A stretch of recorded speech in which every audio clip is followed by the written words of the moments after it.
I'm not really for sure where it may have started from. I think, I don't know, growing up when I was like much younger, and as a kid, like to be honest, like my folks didn't really have like the funds or the necessary means to like let me and my younger brother like do or try a lot of like different sports or activities and things like that. So I was Mhm. always hungry, like, oh man, I'd Mhm. always love to play like little league baseball or, and a lot of this, like I got to play little league for a couple of years, but then again, it was one of those things. It was like, a couple of years went by and, then it was like, my folks were like, man, we don't know about this year. Let's try something different. I mean, they were always encouraging, but unfortunately just didn't quite have the means to be able to pursue a lot of those things. So Mhm. I kind of fell into like, especially in junior high and high school when I could play scholastic sports. Um, that was always fun.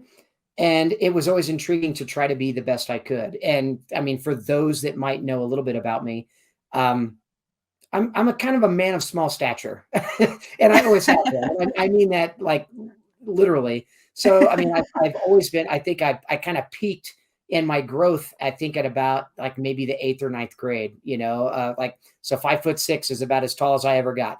So unfortunately, I was too small, like according to my mom, to ever play like football or contact sports. So and I wasn't short, I wasn't tall enough to play basketball or anything. So I really fell into soccer and wrestling.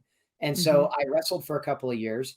A couple of It says you're couple of tall in our sprains. hearts. I'm sorry. Yeah, but a couple of sprains and things like that. Of course, it kind of an overdoting mom was like, nope, you're not doing that anymore. That can be bad. I don't want you to get injured.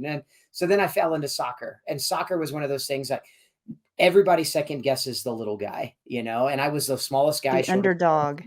So yeah, I mean, I had to work my rear off, 5 times harder than everybody else because things didn't come necessarily naturally to me. I don't think I Mhm. was ever one of those like, what you would call a quote unquote naturally gifted athlete. It's like Mhm. I had to work really hard for those things. But I had a passion, and that was one of those things. Like I didn't want to be last picked. I didn't want to be the odd man out. I didn't want to be any of those things. So Mhm. I've always had that push and that passion to I want to be the best I possibly can at things. Just a lot of times maybe to prove people wrong or maybe just to prove myself to myself. So I Mhm. think that's where a lot of it came from. Yeah, Driving that when makes I got sense. into autocross and performance driving, that was one of those things where it was like I finally found my niche, right? Mhm. Like I fit the bill for everything that a professional race car driver needs to be. I'm small. I can fit inside the smallest of places, right? So you think about like Formula One cars and Indy cars and things like that. And I started autocrossing when I was like 20, 22, 23 years old. So I mean, there was a lot of the things I was like, oh man, this is perfect. I'm of the right age. I'm of the right stature. I've got the right heart, and I found out that I did have a pretty good knack and ability for steering a car around a course like really, really well, and Mhm. and it paid off. I've got multiple kind of national trophies behind my name, a lot of podium finishes, in the racing circles for many many years, as And well now as in the shooting circles, right? yeah, and it kind of pulled over. The thing about shooting that was really that also kind of fell, like near and dear to me was the fact again, it didn't matter age, size, shape, athleticism.